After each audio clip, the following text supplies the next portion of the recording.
Hello guys, आज के इस वीडियो में हम बात करेंगे पैराडी फॉस्फेट की। इस स्टॉक में क्या प्राइस एक्शन बन रहा है, कहां पे हमारा इसमें एंट्री और स्टॉप लॉस होगा और कहां तक का इसमें टारगेट है, ये सब इस वीडियो में हम देखेंगे। तो इस वीडियो को एंड तक जरूर देखना। चलते हैं चार्ट पर। इस वीडियो में कोई कॉल पुट की रिकमेंडेशन नहीं है, ये वीडियो सिर्फ एजुकेशनल पर्पस के लिए है। एक बार हम डेली पे देखते हैं तो डेली पे लास्ट जो हमारी एंट्री थी वो कुछ इस पॉइंट पर थी। अब ऐसा नहीं कि ये मैंने अभी वीडियो बनाने से पहले सब कुछ मार्क कर दिया है, ये पहले से ही मेरी मार्किंग्स है, ठीक है। ये वाला डिमांड जोन मैं आपको समझाऊंगा कि क्यों चला। यहाँ पे मेरी एंट्री थी और प्राइस इसमें आती है यहाँ से एक मूव, और यहाँ से प्राइस जब इस पॉइंट पे आती है तो हमारे ग्रुप के एक दो बंदे अपने मेरे से रिसर्च शेयर करते हैं कि मुझे पैराडिप अब यहाँ से अच्छा लग रहा है, ठीक है। तो वो मैं पूरा आपको बताऊंगा कि उनको ऐसा क्यों लगा और मैंने इस पॉइंट पे एंट्री क्यों ली, वो सब हम इस वीडियो में देखेंगे। तो सबसे पहले हम ईयरली से इसकी स्कैनिंग करते हैं। अगर हम ईयरली पर देखें तो हमारा ईयरली का डिमांड जोन कुछ इस पॉइंट पे है, जो कि करंट मार्केट प्राइस से बहुत दूर है। 116 चल रही है अभी करंट मार्केट प्राइस, और अभी ईयरली का डिमांड जोन 67 पे है। अगर हम हाफ ईयरली पर देखें तो हाफ ईयरली पे भी डिमांड जोन इसी पॉइंट पे है, 67 कह रहा हूं। अगर हम क्वार्टरली पर देखें तो क्वार्टरली पे हमारा एक डिमांड जोन है यहां पर।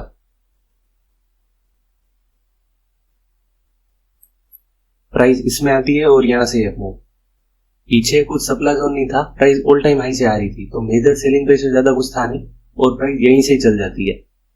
अगर हम मंथली पर देखें, मंथली पे काफी इंटरेस्टिंग प्राइस एक्शन इसमें बन रहा है, एकदम मैं शुरुआत से इसमें समझाऊंगा। अगर हम मंथली पर देखें तो एक डिमांड जोन बनता है हमारे पास ये वाला, और प्राइस यहां से ऊपर जाती है तो एक डिमांड जोन हमारा इस पॉइंट पर भी बनता है। अब ये वाली कैंडल आपको बेस कैंडल लग रही होगी, लेकिन इस सेलिंग की वजह से हम उस बाइंग को तो इग्नोर नहीं करेंगे। मतलब कहीं ना कहीं बाइंग तो स्ट्रॉन्ग आई थी, बाद में सेलिंग आ गई, उसका कुछ नहीं हो सकता, बट पहले तो बाइंग आई थी। तो प्राइस इसी जोन में आती है और यहां से वो आता है। प्राइस यहां से ऊपर जाती है तो हमारे पास एक और यहाँ पे डिमांड जोन बनता है। अगेन प्राइस ऊपर जाती है और यहां से नीचे आती है, तो यहां पर भी ऐसा कुछ ना कुछ स्ट्रक्चर है। प्राइस इसमें आती है, अगेन यहां से मूव। अगेन हमारे पास एक और डिमांड जोन बन गया ये, जिसका अचीवमेंट है कि इसने इस सप्लाई जोन को खत्म किया है। प्राइस अगेन इसमें आती है और यहां से भी है मूव। अगेन हमारे पास एक डिमांड जोन बन गया यहां पर, और एक ये सप्लाई जोन में मार्क कर देता हूं।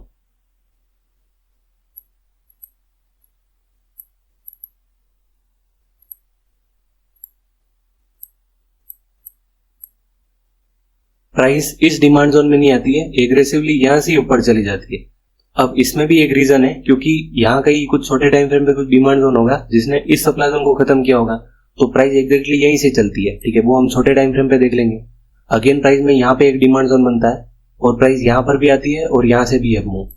अभी हम सप्लाई जोन देखें तो हमारा सप्लाई जोन है कुछ इस पॉइंट पर।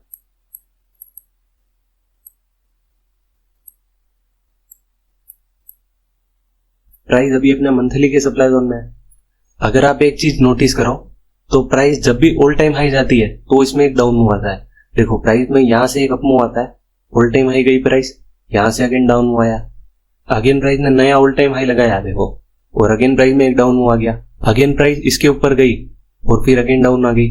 अगेन प्राइस इस सप्लाई जोन के ऊपर जाती है, अगेन एक डाउन मूव आता है। मतलब प्राइस ऑल टाइम हाई जाती है तो प्राइस में एक डाउन मूव आता है इसमें। देखो इस बार भी इस पॉइंट से ऑल टाइम हाई गई और अगेन डाउन मूव, तो अगेन प्राइस अभी कुछ नया ऑल टाइम हाई लगाएगी और फिर अगेन डाउन आएगी। मतलब ऐसा किसी स्टॉक में नहीं होता है कि बस ग्रीन कैंडल ही बनती जा रही है। रेड कैंडल हर एक स्टॉक में बनती है, और वो कैंडल इसीलिए बनेगी कि प्राइस को एक अच्छे डिमांड जोन में लाना। अभी प्राइस यहाँ से ऐसे ऊपर जा रही है, और जब प्राइस यहाँ पे डाउन आएगी तो कुछ ना कुछ न्यूज ही उसे यहाँ पे लेके आएगी। अभी प्राइस यहाँ पे ऑल टाइम हाई पे है, तो यहाँ से सेलिंग क्यों आई? पीछे तो कुछ सप्लाई जोन था ही नहीं, क्योंकि कोई ना कोई न्यूज ही होती है जो कि प्राइस को अच्छे डिमांड जोन में लेके आती है। अभी हम डिमांड जोन देखें तो हमारे पास एक डिमांड जोन है यहां पर। अब एक ऐसा भी केस बन सकता है कि प्राइस में यहां पे एक बेस कैंडल बन जाए और फिर अगेन एक डिमांड जोन बन जाए यहां पे, तो फिर हम इसका वेट नहीं करेंगे, क्योंकि हमारा डिमांड जोन ऊपर ही बन गया है, तो हम इसका वेट क्यों करें। तो हमारे पास अगेन ये डिमांड जोन बन जाएगा, हम यहां से लॉन्ग हो जाएंगे, ठीक है। तो अभी जो हमारा डेटा है हमारे पास, अभी तो हमारे पास ये डिमांड जोन है, तो हम इसी का वेट करेंगे। आगे और कुछ नया डिमांड जोन बन जाता है तो हमारा डिमांड जोन वहां पे शिफ्ट हो जाएगा। एक ये मंथली का ईएमए में मार्क कर देता हूं। अब हम चलते हैं वीकली पर। अगर हम वीकली पर देखें तो प्राइस अभी अपने मंथली और वीकली के सप्लाई जोन में, ये वाला सप्लाई जोन।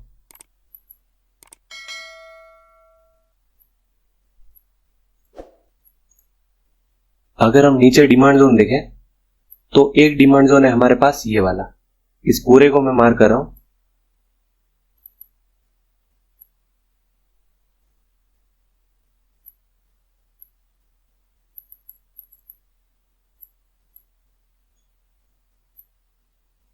अगर हम इस डाउनफॉल में एक और सप्लाई जोन देखें तो एक सप्लाई जोन है हमारे पास ये वाला।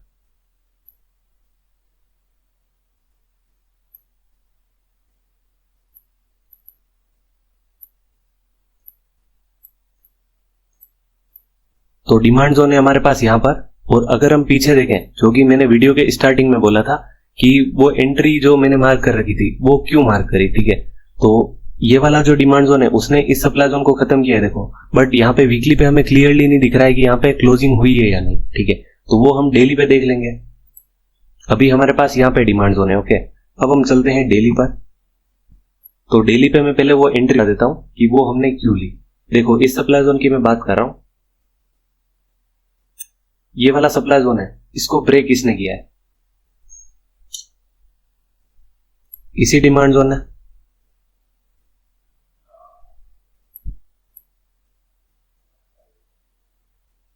यही वो डिमांड जोन है जिसने इस सप्लाई जोन को खत्म किया है। वीकली पे हमें क्लियरली नहीं दिख रहा था, बट यहां पे हमें क्लियरली दिख रहा है कि इसी कैंडल ने इस सप्लाई जोन को ब्रेक करके क्लोजिंग दे दी है। और एग्जैक्टली प्राइस इसी में आती है और यहां से 78 के आसपास से प्राइस चली जाती है 131 तक। तो काफी अच्छा मूव था। अगर हम मेजरमेंट टूल से मेजर भी करें तो यहां से प्राइस में ऑलमोस्ट 65% का मूव आया था। और अगेन जब प्राइस इस पॉइंट पे आती है तो हमारे ग्रुप के मेंबर्स मुझे कंटिन्यूअसली रिजल्ट भेजते हैं कि पैराडिप लुक्स गुड। तो वो उसका रीजन क्या है वो भी हम देखते हैं। अगर हम मंथली पर देखें तो प्राइस अपने इस डिमांड जोन में आ जाती है। और हमने जैसा कि पीछे एक्शन देखा, हर टाइम डिमांड जोन फॉलो हुआ है मंथली का, इसी वजह से उनको कॉन्फिडेंस आ रहा था। अगर हम वीकली पर देखें तो ये जो पूरा कंसोलिडेशन है और उसके बाद प्राइस में जो अपमूव आया है उसका ओरिजिन भी यहां पर है। अगर हम डेली पर देखें तो देखो जो ओरिजिन है एकदम वो इसी पॉइंट से आया है, ओरिजिन ऑफ द मूव है एकदम। और जिस हिसाब से डिमांड जोन फॉलो हो रहे थे, एटलीस्ट जब ईएमए के ऊपर जब प्राइस गई तब उन्हें भी ऐसा लग गया कि अब इसमें कुछ ना कुछ अच्छा होने वाला है। देखो इतने टाइम से कंसोलिडेशन होना, उस कंसोलिडेशन में प्राइस में डिमांड जोन का फॉलो होना, और जैसे ही ऐसी दो बेस कैंडल बनी और उनको लग गया कि अब ब्रेकआउट आने वाला है। ये पैटर्न ऐसे काफी अच्छे होते हैं, मतलब एकदम नेरो बेस कैंडल जब बनने लग जाती है ईएमए के पास तब उसमें एक ब्रेकआउट आता है। बट हम ऐसा नहीं कि बस इन बेस कैंडल की वजह से डायरेक्टली ट्रेड ले लें। उन्होंने बार बार अपने चार्ट पे इस पैटर्न को देखा होगा, इसीलिए उन्हें भी ये कॉन्फिडेंस आया हो, ठीक है। प्राइस जैसे ही ईएमए के ऊपर जाती है और वो कहते हैं कि अब हमें पैराडिप अच्छा लग रहा है, क्योंकि ऊपर सब कुछ टेस्टेड है। देखो यहाँ पर ऐसा कुछ सप्लाई जोन है नहीं, ठीक है। ओनली सप्लाई जोन है कुछ इन दोनों के बीच में, अच्छा सप्लाई जोन तो इन दोनों के बीच में ही है, ठीक है। और जब प्राइस इसमें जाती है तो कुछ कहते हैं कि यहां पर भी हम एक ट्रेड प्लान कर सकते हैं, क्योंकि इस सप्लाई जोन को ब्रेक इसी डिमांड जोन ने किया है। अगर हम वीकली पर देखें इसमें तो ये वाला जो सप्लाई जोन है उसको ब्रेक कहीं ना कहीं यहाँ पे कुछ डिमांड जोन रहा होगा, उसी ने किया और उसी में प्राइस जाके ये अपमूव। डेली पे भी सेम वही, देखो ये डिमांड जोन था इस सप्लाई जोन को ब्रेक करने वाला और यहां से ये अपमूव। तो ये मूव हमने मिस कर दिया, बट आगे कोई भी मूव बनेगा वो हम मिस नहीं करेंगे। अगर हम अभी देखें तो प्राइस में ओरिजिन से डाउन मूव आ रहा है। और अगर हम नीचे डिमांड जोन देखें तो एक डिमांड जोन दिख रहा है मुझे यहां पर, ये वाला, और एक इस कैंडल में कुछ ना कुछ होना चाहिए। 125 पे हम देखते हैं।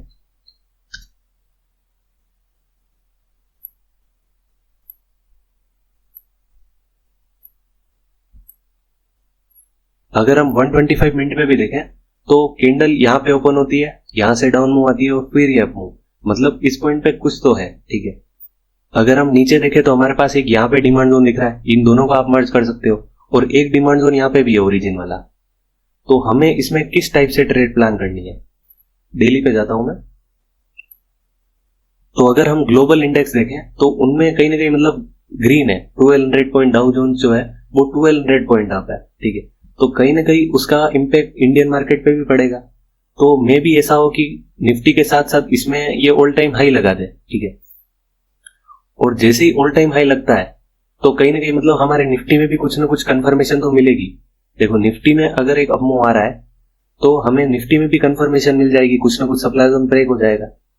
मतलब अभी जो एकदम खतरनाक वाला 1100 पॉइंट का डाउन मूव आया, ठीक है, तो उसके ऊपर भी प्राइस क्लोजिंग दे देती है, तो हमें निफ्टी में कंफर्मेशन मिल जाएगी। और हमने जैसा कि पैराडिप का एक्शन देखा, वो ऑल टाइम हाई लगा के डाउन आता है, तो कहीं ना कहीं उस कंफर्मेशन में निफ्टी जब डाउन आएगी तो ये भी कहीं ना कहीं अपने एक डिमांड जोन में आएगा। तो या तो यहाँ कहीं मतलब मंथली का कुछ अच्छा डिमांड जोन बन जाए, या फिर हमारे पास हमने जो एनालाइज किया उस हिसाब से हमारे पास ये डिमांड जोन निकल के आ गए, ये वाला एक ये और एक ये। तो इन डिमांड जोन पे हम निफ्टी के साथ एक ट्रेड प्लान कर सकते हैं। अभी ये जो सप्लाई जोन है वो मुझे नहीं लगता कि ज्यादा डाउन लेके आ पाएगा इसमें। अगर निफ्टी गैप अप ओपन हो रही है और रैली कंटिन्यू रख रही है तो इसमें भी यहां से एक ऑल टाइम हाई लग जाएगा, और जब अगेन डाउन आएगी तो हम इसमें कुछ ना कुछ एंट्री प्लान करेंगे। तो वो हम या तो इस डिमांड जोन पे कर सकते हैं, इस डिमांड जोन पे भी कर सकते हैं, और अगर प्राइस में एक रैली कंटिन्यू रहती है और यहाँ पे कुछ अच्छा डिमांड जोन बन गया तो हम इस टाइम पे यहाँ से ही लॉन्ग हो जाएंगे, ठीक है। और ये स्टॉक ऑल टाइम हाई लगा रहा है बार बार, तो हमें हमारे एसएल को ट्रेल करते रहना है। अगर मैं आपको ट्रेलिंग करना सिखाऊं तो देखो, जिसकी फर्स्ट हमारी एंट्री है यहां पर, प्राइस इसमें आई, यहां से चल गई, तो आपका जो स्टॉप लॉस है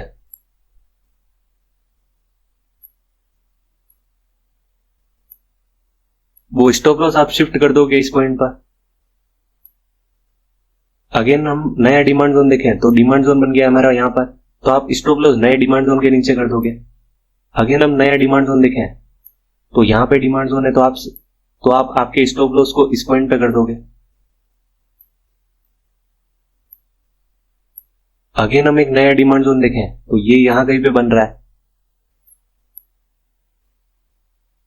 तो आप अपने स्टॉप लॉस को यहां पे कर दोगे। तो जिस जगह आपका स्टॉप लॉस इस पॉइंट पे था वो अब इस पॉइंट पे आ चुका है, मतलब काफी रिटर्न आपने कमा लिया है, देख लो। मतलब इस पॉइंट पे तो आपके पास रिस्क भी था कि यहां से प्राइस स्टॉप लॉस हो गई तो आपको लॉस हो जाएगा, बट अगर प्राइस यहां पे स्टॉप लॉस हो जाती है तो भी आपने यहां से यहां तक तो रैली एंजॉय कर ली है। तो इस तरीके से आपको ट्रेलिंग करते रहना है। जो स्टॉक ऑल टाइम हाई पे जाता है उसमें आपको बिल्कुल नहीं पता है कि कहां तक आपका टारगेट होगा, उसमें आपको ये ट्रेलिंग करते जाना है, और जब कुछ डिमांड जोन ब्रेक हो जाता है, आपका एसएल हिट हो जाता है, देन आपको उसमें एग्जिट कर देना है, सिंपल। देखो इतने डाउनफॉल में भी ये स्टॉक ज्यादा डाउन भी नहीं आया है और ऑल टाइम हाई भी लगा दिया, मतलब एक क्वालिटी स्टॉक तो ये है ही। तो इस स्टॉक को आप अपनी वॉच लिस्ट में ऐड कर देना। तो इस वीडियो में आपको बहुत सारी नई लर्निंग्स मिली होगी। अगर आपको कोई स्टॉक स्पेसिफिक डाउट है या फिर आपको किसी स्टॉक का प्राइस एक्शन समझना है जो कि आपकी वॉच लिस्ट में है, तो वो भी आप मुझे कमेंट सेक्शन में या टेलीग्राम पे बता सकते हो। So dear traders, trade well, trade safe, thanks for watching, good night.